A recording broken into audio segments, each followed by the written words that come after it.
নমস্কার বন্ধুরা, আমি ঝিমলি চলে এসেছি দুপুরবেলার অবসরে ছোট্ট একটি গল্প নিয়ে। আজকে আমরা শুনব আমাদের সকলের প্রিয় শ্রদ্ধেয়া লেখিকা সুচিত্রা ভট্টাচার্যের আরও 6 ইঞ্চি। জীবনের প্রথম দিকে আমরা লড়াই করি ভালোভাবে বাঁচার জন্য, কিন্তু সেই ভালোর শেষ কোথায় আমরা সেটা জানি না। আমাদের আরও চাই, আরও আরও আরও, তার শেষ কোথায় তা কিন্তু আমরা জানি না। এই বিষয়কেই কেন্দ্র করে আজকের গল্প আরও 6 ইঞ্চি। গল্পটি ভালো লাগলে লাইক করবেন, অনেক শেয়ার করবেন এবং অবশ্যই আপনাদের মতামত জানাবেন। যারা চ্যানেলটি এখনও সাবস্ক্রাইব করেননি তাদের কাছে অনুরোধ রইল চ্যানেলটি সাবস্ক্রাইব করার। যারা চ্যানেলটিকে ইতিমধ্যেই সাবস্ক্রাইব করেছেন তাদেরকে আমার অনেক ধন্যবাদ। চলুন শুনি আরও 6 ইঞ্চি। চা খেতে খেতে আপন মনে মাথা নাড়ছিল দীপক। আপন মনে মন্তব্য করল, ফ্ল্যাটটায় একটা মোক্ষম ডিফেক্ট আছে। চিত্রলেখা পাশেই সোফায়, চোখ খবরের কাগজে গাঁথা, হাতে পেন্সিল। 8:30 বাজে, এবার সে স্নানে যাবে। অফিস বেরোনোর সময় প্রায় হয়ে এলো। তার আগে 5ম পৃষ্ঠার শব্দজব্দর সমাধান সেরে ফেলছে দ্রুত। নেশা। কিন্তু এমন একটা টিপ্পনি সে উপেক্ষা করে কি করে, বিশেষ করে এই নতুন ফ্ল্যাট নিয়ে? গ্রীবা হেলিয়ে স্বামীকে দেখল চিত্রলেখা। কি ডিফেক্ট? আমাদের জানলার গ্রিলগুলো লক্ষ্য করো। করেছি, যথেষ্ট মজবুত। এত মোটা গেজের গ্রিল এখন আর কেউ লাগায় না, চিত্রলেখা বলল। ও হো হো, সে কথা বলিনি। দীপক উঠে জানলার ধারে গেল। ভালো করে দেখো, গ্রিলটা ভেতরে, পাল্লাগুলো বাইরে। আর এমন কি? চিত্রলেখা ঠোঁট উল্টে আবার শব্দের হেঁয়ালিতে মনোযোগী, নির্লিপ্তভাবে বলল, সব বাড়িতেই এরকম থাকে। যার থাকে তার থাকে, আমাদেরটা এরকম হবে কেন? দীপক সিগারেট ধরাতে ধরাতে সোফায় ফিরল। বিজ্ঞের মতো বলল, জানো এতে কত অসুবিধে। আজ যদি একটা পাল্লার কাঁচ ভাঙে, মিস্ত্রি এসে সারাবে কি করে এই 4 তলায়? যেভাবে সবাই সারায়, অকারণে মাথা ঘামাচ্ছ কেন? কারণ মগজে আমার কিছুটা ঘিলু আছে। দীপক পুটুস করে একটু হুল ফুটিয়ে নিল। তোমার কোনো প্র্যাকটিক্যাল সেন্স আছে? বাইরে থেকে ভাড়া বেঁধে উঠতে হবে মিস্ত্রিকে। এবার তার খরচটা হিসেব করো। একটা কাঁচ রিপ্লেস করতে ঢাকের দায়ে মনসা বিকোবে। সকাল সকাল কু গাইছো কেন বলো তো? কাঁচ কেন ভাঙবো? বারে, ভাঙতে পারে না। বল লেগে ভাঙতে পারে, ঢিল লেগে ভাঙতে পারে। এই 4 তলা অবধি বল আসে দেখেছো কোনোদিন? একটু বুঝি থমকে গেল দীপক, তবে দমল না, তর্ক জুড়েছে। ঝড় বৃষ্টিতেও তো কাঁচ ভাঙে নাকি? এই পরশু সন্ধ্যাবেলা আমরা সব জানালা হাট করে রেখে বেরোয়নি, ভাগ্যিস ঝড়টা ফেরার পর উঠল। হে মানুষকে নিয়ে আর পারা যায় না। এই হলে সেই হতো, ওই হলে সেই হবে, এখন এই নিয়ে কানের কাছে এক টানা রেকর্ড বাজিয়ে যাবে। চিত্রলেখা কাগজ ভাঁজ করে রাখলো, রিডিং গ্লাস খুলেছে চোখ থেকে, ভুরু কুঁচকে বলল, বুঝলাম, কিন্তু কি করতে হবে শুনি? ভাবছি। নিশ্চয়ই এখনই পাল্লাগুলো খুলে উল্টো করে বসাতে বলবে না? সে তো হবেও না, আমি দেখে নিয়েছি। পাল্লা ফ্রেমের সঙ্গে ওয়েল্ডিং করা আছে, প্লাস আটকানোর খাঁজগুলো বাইরের দিকে। দীপক বলল, তাহলে দেখি, চিন্তা করি। করো, আমি উঠছি। তোমার আজ ফ্যাক্টরি যাওয়া নেই? একটু দেরিতে বেরোবো, আগে ব্যাংকে কাজ আছে। তাহলে তো এখন অঢেল ভাবনার সময়। ভাবো বসে বসে, হাত পা ছড়িয়ে ভাবো। উঠে শাড়ি সায়া গুছিয়ে শোয়ার ঘরের লাগোয়া বাথরুমটায় ঢুকে গেল চিত্রলেখা। ফুল ফোর্সে চালিয়ে দিয়েছে শাওয়ার। এখন আর এ ভাড়া বাড়ির বাথরুম নয়, জল ফুরোলে বাড়িওয়ালাকে পাম্প চালাতে বলতে গিয়ে কাঁটা হয়ে থাকতে হবে না। নিজের নিজের এই ইট কাঠ টাইলস পাইপ কল সব এখন নিজের। চিত্রলেখার ঠোঁটে মিটিমিটি হাসি। দীপকটা যেন কি এই ফ্ল্যাটে ঢোকার পর থেকে একটার পর একটা খুঁত বার করে চলেছে। এ হে হে হে হে, পুবে যে কেন একটা ব্যালকনি নেই? ওহ, লফটগুলো কি চাপা, মাথা গলানো যায় না। ইস, কি চয়েস ছিল ঘোষালের, সব কটা সিস্টার্ন বেসিনের রং ক্যাটক্যাটে। আশ্চর্য। ফ্ল্যাট পছন্দ করার সময় দীপক কিন্তু আগাগোড়া সঙ্গে সঙ্গে ছিল, সব দেখে নিয়েছে খুঁটিয়ে বাজিয়ে। অথচ এখন পদে পদে অন্য সুর, কাল্পনিক সমস্যা তৈরি করে কি যে সুখ পায়। চিত্রলেখারা ফ্ল্যাটটা কিনেছে 3 মাস, বাস করছে সবে মাস দেড়েক। ফ্ল্যাটটা একেবারে নতুন নয়, আবার পুরনোও নয়, বছর 5 বয়স, তবে এখনো মোটামুটি আনকোড়াই লাগে। কারণও আছে, ফ্ল্যাটের পূর্বতন মালিক হেমন্ত ঘোষাল একটি দিনের তরেও সেখানে বাস করেনি। সে থাকে ম্যান্ডেভিলা গার্ডেন। বন্ধুর জোড়াজুড়িতে ফ্ল্যাটটা কিনেছিল, কিন্তু তার ছেলেমেয়েরা রাইস এলাকা ছেড়ে ঢাকুরিয়া স্টেশনের এপারে আসবেই না। দালালের মুখে খবর পেয়েই চিত্রলেখা দীপক ঝাঁপিয়ে পড়েছিল। কতদিন ধরে যে তারা একটা নিজস্ব মাথা গোজার ঠাঁই খুঁজছে। যদি দরে বনে তো চেহারা পছন্দ হয় না, যদি রূপ মনে ধরলো তো দাম শুনে আতকে পিছিয়ে আসে। সে তুলনায় ফ্ল্যাটখানা একদম খাপে খাপে। তারা থাকতো 1000 স্কোয়ার ফিটের ভাড়া বাড়িতে, এটা 1105। দামটা সাধ্যের একটু বাইরে হলেও ছোঁয়া যায়। এই সাইজের নতুন ফ্ল্যাট আরও 2-4 লাখ বেশি দিতে পারলে হয়তো জুটে যেত, কিন্তু সেটা এমন সুন্দর হতো কি? সত্যিই সুন্দর। কর্নার প্লটের বাড়ি, চমৎকার প্ল্যান, 3-3খানা ঘর, কোনোটাই খুপড়ি খুপড়ি নয়, 2টো অ্যাটাচড বাথরুম, একটা ব্যালকনি, ট্রানা ড্রয়িং ডাইনিং স্পেস, সেটাও বেশ বড় সড়ো, পছন্দসই রান্নাঘর। লালটু পর্যন্ত দেখে বিমোহিত। মাত্র 1105 স্কোয়ার ফিটে কি সুন্দর ছড়িয়ে ছিটিয়ে ফ্ল্যাটটা করেছে, যা অ্যাপারেন্টলি অনেক বড় মনে হয়। চিত্রলেখার অবশ্য প্রথম দিকে সামান্য খুঁতখুঁতুনি ছিল। লিফট নেই, এই বয়সে 4 তলা ওঠানামা করা। দীপক তখন বলেছিল, আফটার 50 এক্সারসাইজ ইজ মাস্ট। রোজ সিঁড়ি দিয়ে লাফাতে লাফাতে ওঠানামা করবে, আর্থারাইটিস ধারে কাছে ঘেঁষতে পারবে না। কিন্তু একেবারে ওপর তলায়, গরমও হবে খুব। আর চারদিক যে ফাঁকা সেটা ভাবছো না? এত আলগা বাতাস জীবনে কখনো পেয়েছো? হাওয়ায় উড়বে উড়বে। ছেলে তো ইঞ্জিনিয়ার হয়ে বেরোচ্ছে, গরমে হাঁসফাঁস করলে ছেলে মার জন্য এসি বসিয়ে দেবে। তা কেনার আগে চিত্রলেখা চাই বলুক, মালকিন বনার পর আর কি কিছু উচ্চবাচ্য করেছে? অথচ সেদিনের যুক্তিবাদী দীপক অনবরত কুটুস কুটুস করে চলেছে এখন। স্নান সেরে বেরিয়ে সোজা খেতে বসে গেল চিত্রলেখা। সরকারি অফিসের চাকরি, একটু দেরি করে বেরোলে ক্ষতি হয় না, তবে আজকাল খুব কড়াকড়ি চলছে।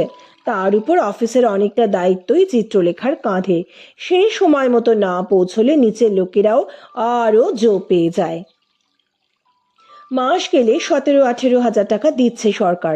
নেহাত ফেলনা নয়, একটু কষ্ট করে নয়, বেরোলোই তাড়াতাড়ি। পরিশ্রম কি কখনো চিত্রলেখা ভয় পেয়েছে? রাত দিনের কাজের লোক সুবলা ভাত বেড়ে দিয়েছে। খেতে খেতে চিত্রলেখা ড্রয়িং স্পেসের দিকে তাকাচ্ছিল। এখনো চুল পাকাতে পাকাতে জানালা পর্যবেক্ষণ করছে দীপক। চিত্রলেখা হেসে ফেলল। খেপা, একেবারে খেপা। বাড়ি ফিরতে আজ একটু দেরি হয়েছিল। গড়িয়াহাট নেমেছিল চিত্রলেখা ছোটখাটো কেনাকাটা করতে, ঘর সাজানোর টুকিটাকি, শৌখিন ফুলদানি, পোর্সিলিনের অ্যাস্ট্রে, টেরাকোটার 2টো গণেশ মূর্তি, এই সব। ফ্ল্যাট তো শুধু কিনলেই হয় না, সাজাতেও হয়। গত 1.5 মাস ধরে ফ্ল্যাটখানাকে মনের মতো করে তুলেছে চিত্রলেখা। কোথায় সেই চাঁদনি ঘুরে পর্দা টাঙানোর বাহারি রড কিনে আনলো, এজরা স্ট্রিট ঢুঁড়ে ঢুঁড়ে নয়ন সুখ ল্যাম্প শেড, দেওয়ালের রঙের সঙ্গে মানানসই পর্দার কাপড় কিনেছিল নিউ মার্কেট থেকে, বালিগঞ্জের নার্সারি থেকে পাতাবাহারের টব। একদিন নিলাম ঘর ঘুরে একজোড়া কাঁচের পুতুলও কিনলো সাহেব মেম। অনেক দিন ধরে ভেবে রেখেছিল নিজস্ব একটা কিছু হলে তবেই। কেনাকাটা ক্রমে ক্রমে প্রায় নেশায় দাঁড়িয়ে যাচ্ছে। এখন কোনোদিন শূন্য হাতে ফিরলে কেমন ফাঁকা ফাঁকা লাগে। ডোরবেল বাজতেই আজ দরজা খুলেছে দীপক। প্রথম বাক্য, গরিবের কথা বাসি হলে সত্যি হয়, বুঝলে? কেন, কি হলো? যাও, তোমার ছেলের ঘরটা দেখে এসো। একটা কাঁচের পাল্লা গন। হাতের মোড়ক ফেলে রেখে ঊর্ধ্বশ্বাসে চিত্রলেখা লালটুর ঘরে। হ্যাঁ, ঠিকই তো, কাঁচ ভেঙে খান খান হয়নি বটে, তবে স্পষ্ট চিড় খেয়ে গেছে। চিত্রলেখা উদ্বিগ্ন মুখে বলল, কি করে হলো? আমি কি করে জানবো? আমি সারাদিন বাড়ি ছিলাম, সুবলাও কিছু বলতে পারলো না। হয়তো আগেই সূক্ষ্ম চিড় ছিল, আমরা বুঝতে পারিনি। এখন কি হবে? ফাটা আরো বাড়বে, কোনোদিন ঝাং করে ঝরে পড়বে। সর্বনাশ, বিপদ হয়ে যাবে তো। আমাদের মাথায় পড়ার চান্স কম, হয়তো রাস্তার কোনো আনফরচুনেট ম্যান। চা, কি ফাজলামি করছো, বলো না এখন কি করা যায়? সারাও, 200 টাকার কাছে 2000 টাকা লেবার চার্জ দাও। দীপক ফিকফিক করে হাসছে। বাড়িতে তোমার কটা কাচের পাল্লা আছে গুনেছো? ধরো প্রতি মাসে যদি একটা করে ঝরে। এই, ভয় দেখাচ্ছ কেন? চিত্রলেখা বোকা বোকা হাসলো। বলো না, কি করা যায়? পথে এসো সোনা। 55 দীপক 51 চিত্রলেখার গালে বহুকাল পর একটা টুস্কি দিল। স্বীকার করো আগে, আমার আশঙ্কাটা খুব অমূলক ছিল না। মানছি তো। গুড। দীপক ছেলের ফাঁকা খাটে শুয়ে পড়ল, ঠ্যাং নাচাচ্ছে। সলিউশন একটা আছে, আ বিট কস্টলি কিন্তু পার্মানেন্ট। কিরকম? গ্রিলগুলো পুরো হাওয়া করে দাও। সে কি, চোর ঢুকবে না? চিত্রলেখা বিছানার ধারে। চোরেরা রেন পাইপ দিয়ে ওঠে, আমি জানি। আহা, তুমি তো প্ল্যানের হাফটা শুনলে। দীপক উঠে বসেছে। ভাবছি কি জানো, পাল্লার বাইরে দিয়ে বক্স গ্রিল করে দেব। সেফটিও রইল, পাল্লাও আমাদের হাতের মুঠোয়। আমি নিজে নতুন কাঁচ কিনে এনে পুডিং দিয়ে ফ্রেমে সেট করে দেব তখন। তা অবশ্য পারে দীপক। ঘরোয়া এই ধরনের কাজে তার দারুণ উৎসাহ, ধৈর্যও আছে। হয়তো নিজে নিজ থেকে জীবন শুরু করেছিল বলেই কোনো কাজে সংকোচ নেই। সিস্টার্নের সাইফন ঠিক করছে, ইলেকট্রিকের ফিটিং বদলাচ্ছে, কলে ওয়াশার লাগাচ্ছে, কিংবা হয়তো বসে গেল বেতের আরাম কেদারাটা নিজে হাতে রং করতে। দীপকের কারখানাটাও মেশিনপত্র তৈরি করার। নিজে মালিক হয়েও এখনো লেবারদের সঙ্গে কাঁধে কাঁধ মিলিয়ে কাজ করে দীপক। আইডিয়াটা মন্দ লাগলো না চিত্রলেখার। মাথা নাড়তে নাড়তে বলল, কিন্তু খরচাপাতি কেমন হবে, কিছু এস্টিমেট করেছো? 15-20 হাজার তো পড়বেই, তবে আমার চেনা লোক আছে, টাকাটা ধীরে সুস্থে দেওয়া যাবে। বলছো? বলছি তো, দেখো তখন তোমার ঘরের শোবার ঘর কেমন খুলে যাবে। ইচ্ছে হলে জানলায় টপ সাজাতে পারো, লতানে গাছ ঝুলিয়ে দিতে পারো জানলা থেকে। এমনকি ইচ্ছে করলে গ্রিলে বসে ছোট্ট কুকির মতো বাইরে পা বার করে দোলাতেও পারো। উফ, তুমি না। চিত্রলেখা কপট ভ্রুভঙ্গি করলো। খেয়াল আছে ছেলের বয়স 22 হয়ে গেছে, আর 1 বছর হলেই সে আইআইটির ইঞ্জিনিয়ার হয়ে যাবে। প্রেমের কি বয়স থাকে ডার্লিং? এখনো যে তোমাকে আমার সেই খুকিটি ভাবতে খুব ইচ্ছে করে। খপ করে চিত্রলেখার হাতটা ধরল দীপক। মরণ। দরজায় সুবলা, হাতে চায়ের কাপ, জিভ কেটে দাঁড়িয়ে আছে। দস্যুর মতো বাড়িতে হানা দিল 5 মিস্ত্রি। হাতে জাম্বো সাইজের ইলেকট্রিক ড্রিলিং মেশিন, ইয়া হাতুড়ি, ছেনি, নেহাই, বাচালি। 2 দিন ধরে যেন তাণ্ডব চলল গোটা ফ্ল্যাটে। পুরো গ্রিল হাওয়া, জানালায় একের পর এক খাঁচা বসে যাচ্ছে। আগুনের ফুলকি ছিটছে, দম দম হাতুড়ির আওয়াজে কানে তালা প্রায় লাগে লাগে। পুরো 4 দিন চিত্রলেখার অফিস বন্ধ, ক্যাজুয়াল লিভ।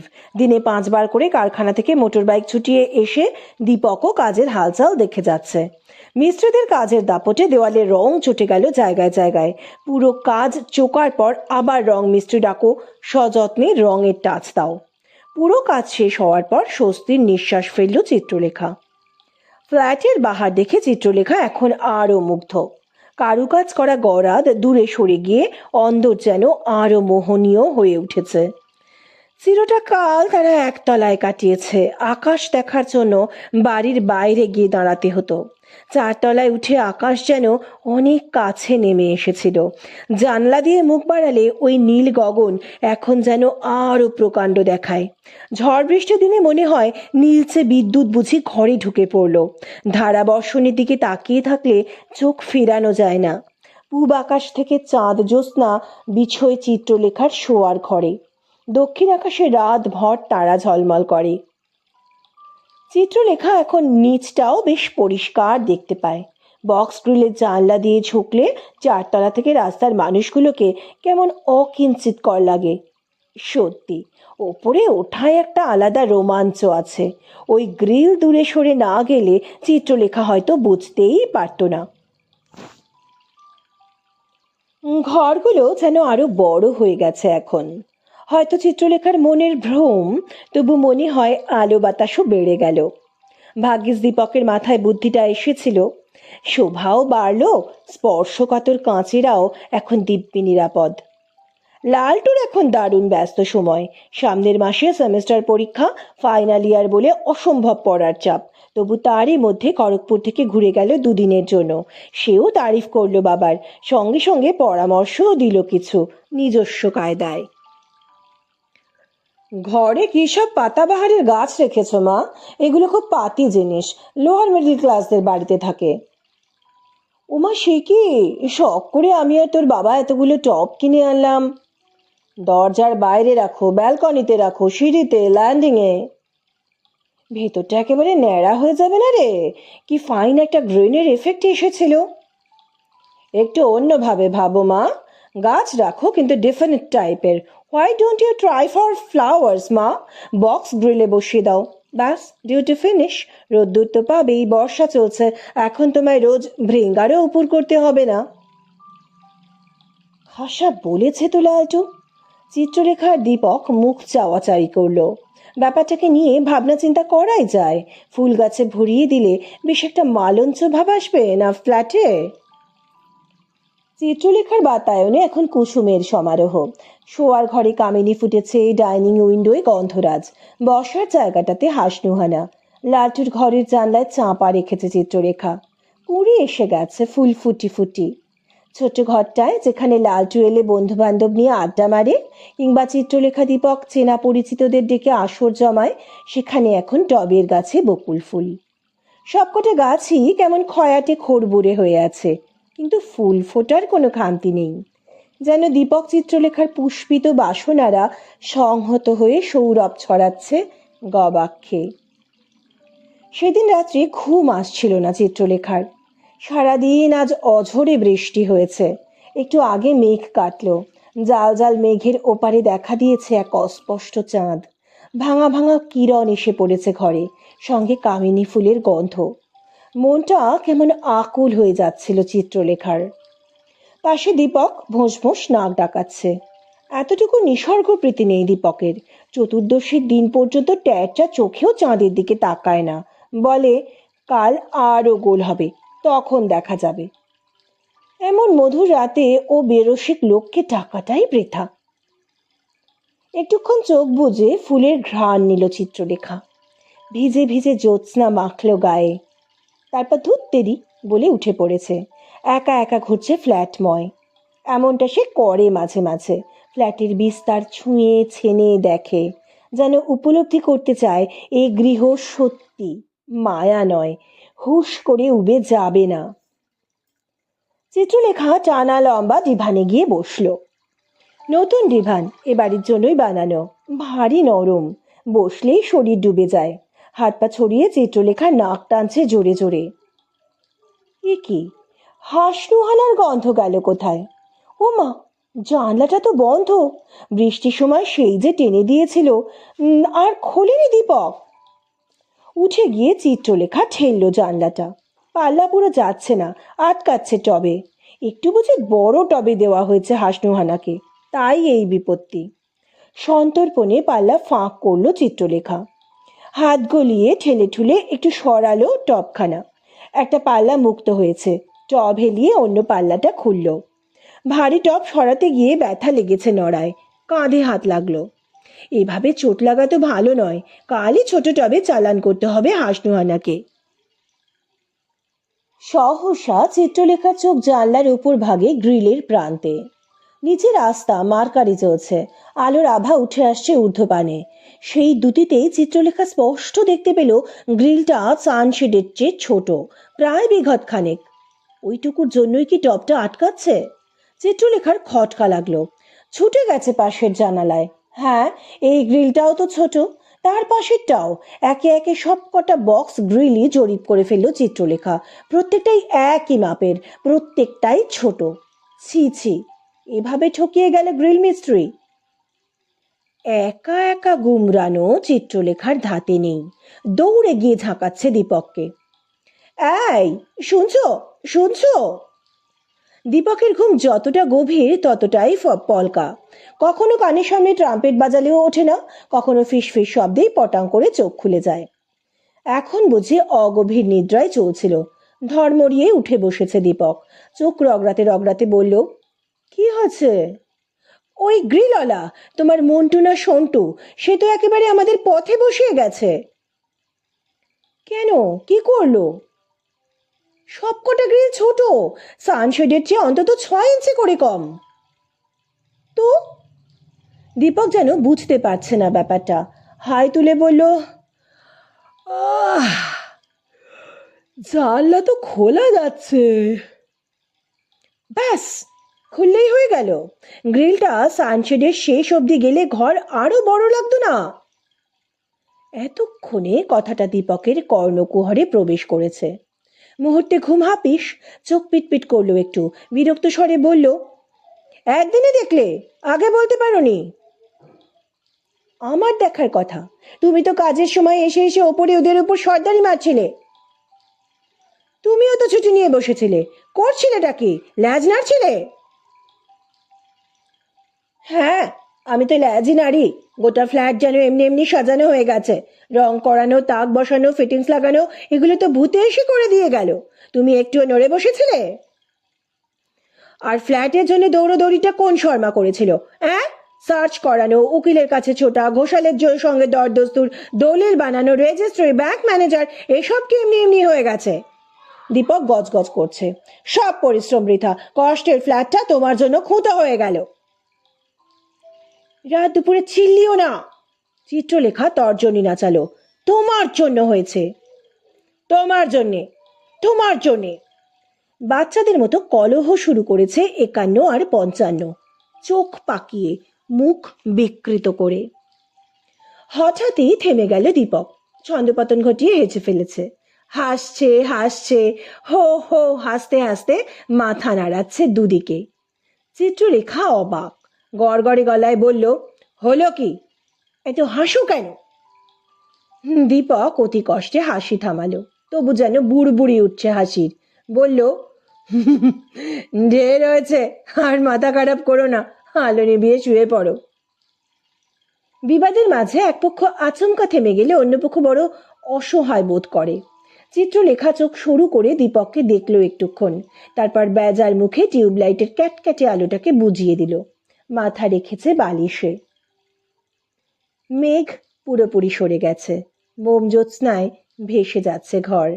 গ্রিলের আঁকাবাঁকা ছায়া নিয়ে চাঁদ দুলছে বিছানায়। চিত্রলেখা এপাশ ওপাশ করছিল। এখনো তার চিত্ত শান্ত হয়নি। গ্রিলের জন্য অতগুলো টাকা বিফলে গেল। তখনই দীপকের গলা শুনতে পেল, লেখা, এই বাক্স বাক্স গ্রিলের মধ্যে আমাদের ফ্ল্যাটখানাকে কেমন খাঁচা বলে মনে হয় না? চিত্রলেখার চোখ আড়াআড়ি বাহুতে ঢাকা। সে কথা বুঝলও না, রাও কাড়ল না। আমরা কিরকম খাঁচার জন্তুর মতো ঝগড়া করছিলাম, তাই না দীপা? চিত্রলেখা উল্টো দিকে ফিরে শুলো। দীপক ক্ষণিক নিঃশব্দ, তারপর কেমন যেন দূরমনস্ক গলায় বলল, তোমার মনে পড়ে লেখা, আমরা কিভাবে জীবন শুরু করেছিলাম? না পড়ার কি আছে? চিত্রলেখা গুমগুম স্বরে বলল, আমি কিচ্ছু ভুলি না। যখন প্রথম সংসার পাতলাম তখন আমাদের কি কি জিনিস ছিল? একটা কড়া, একটা হাঁড়ি, একটা তক্তপোষ, আর দুজনের দুটো থালা গেলাস। আরও বলে যাও। তোশক, চাদর, বালিশ, একটা সস্তা দামের আলনা।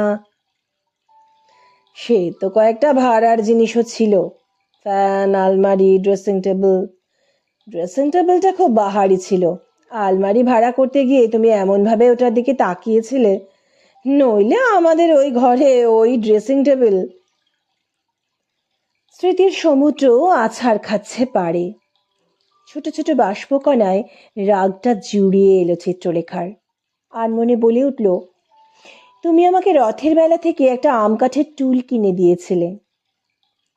আমাদের আরও কিছু ছিল তখন, আমার সেতার আর তোমার হারমোনিয়াম।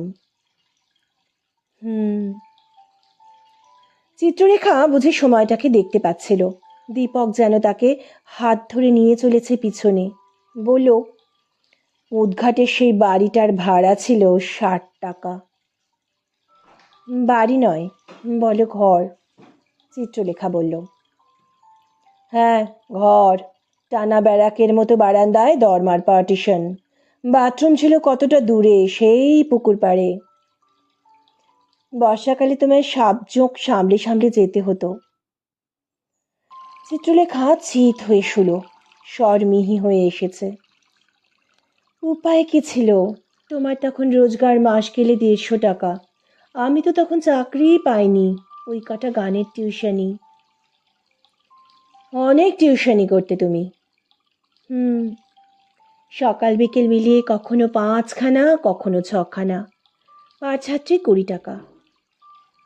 লালটু যখন পেটে, তখনও কতদিন তেঁতুলগুলা জল দিয়ে ভাত খেয়ে থেকেছি। সে তোমার তখন টক খাওয়ার স্বাদ হতো। শুধু তাই, কম কষ্ট করেছি সে সময়। কি আর করা। দীপক ছুঁলো চিত্রলেখাকে। আমরা তো কোনোদিন হাত পেতে কারোর কাছ থেকে কিছু নিইনি।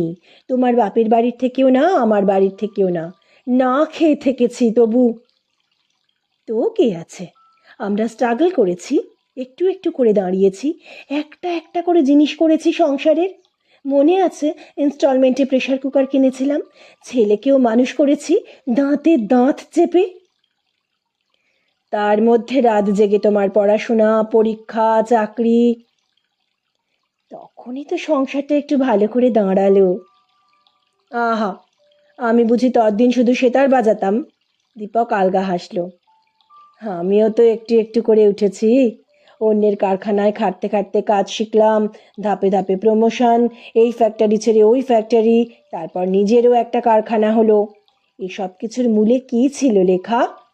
জেদ, চাওয়া, আকাঙ্ক্ষা, পড়ে পড়ে মার খাবো না, এই মনোভাব, নয় কি? ছিলই তো। আকাঙ্ক্ষা ছিল বলেই তো আজ আমরা এখানে। মাঝে কত স্টেজ গেছে। 60 টাকার ভাড়া বাড়ি থেকে 300, সেখান থেকে 700, তারপর 1500, 3000। আর আজ তুমি একটা আস্ত 10 লাখ টাকার ফ্ল্যাটের মালকিন। আমাদের টিভি, ফ্রিজ, ফার্নিচার টার্নিচার ধরলে আরও কমসে কম 2 লাখ। ছেলে আইআইটি থেকে প্রায় পাশ করে গেল, তার দাম তো তুমি লাখেও হিসেব করতে পারবে না লেখা। ছেলেকে আমি হিসেবে ধরি না, ও তো কদিন বাদেই পর হয়ে যাবে। তবে কি এই ফ্ল্যাটটাকেই বা কেন হিসেবে ধরবে? সেভাবে দেখতে গেলে এটাও তো মূল্যহীন। দীপক ছপ করে বলল, এখনো কি আমাদের দুজনকে ওই 60 টাকার ঘরে কুলিয়ে যায় না? চিত্রলেখার গায়ে কাঁটা দিয়ে উঠল। দেখতে চাইছে আলো ছায়া মাখা স্বামীকে, দেখতে চাইছে না বুঝতে চাইছে? দীপক আবার বলল, আচ্ছা লেখা, তুমি যখন গানের টিউশনি করে বেড়াতে আর আমি সাত সকালে 150 টাকা মাইনের কাজ করার জন্য ছুটতাম, তখন আমাদের চাওয়াটা ঠিক কী ছিল? এমন কামিনীর সুবাস মাখা ঘর, এমন সুন্দর পরিবেশে এত বড় ঝাঁ চকচকে ফ্ল্যাট, সাকসেসফুল ছেলে। আমরাও মোটেই ব্যর্থ নই। তোমার কি মনে হয় না আমরা আমাদের শুরুর আকাঙ্ক্ষাটাকে অনেক বেশি ছাপিয়ে গেছি? কথাটা ঠং করে বুকে বাজল চিত্রলেখার, গভীরভাবে, হৃদয়ের অতলে গিয়ে কোথায় যেন ধ্বনিত হলো। আহত গলায় চিত্রলেখা বলল, মোটেই না, আমরা আরো বেশি পেতে পারি। কতটা বেশি? আরো 6 ইঞ্চি? হতে পারে। তারপর আরো 6 ইঞ্চি? হতেই পারে। তারপর? চিত্রলেখা চুপ। গাটা হঠাৎ কেন শিরশির করছে। আশা আকাঙ্ক্ষার কোন প্রান্ত সীমার ইঙ্গিত দেয় দীপক? উড়ো মেঘ উড়ে এসে আবার কখন ঢেকে দিয়েছে চাঁদকে। গ্রিলের ছায়া বড় হতে হতে গোটা ঘরখানাকে গ্রাস করে নিল। নিচু সিলিংয়ে ফ্যান ঘুরছে বন বন। নিথর শুয়ে আছে দম্পতি। খাটের তলায় অবহেলায় পড়ে ধুলো মাখা একটা সেতার আর একটা হারমোনিয়াম। রাত বাড়ছিল।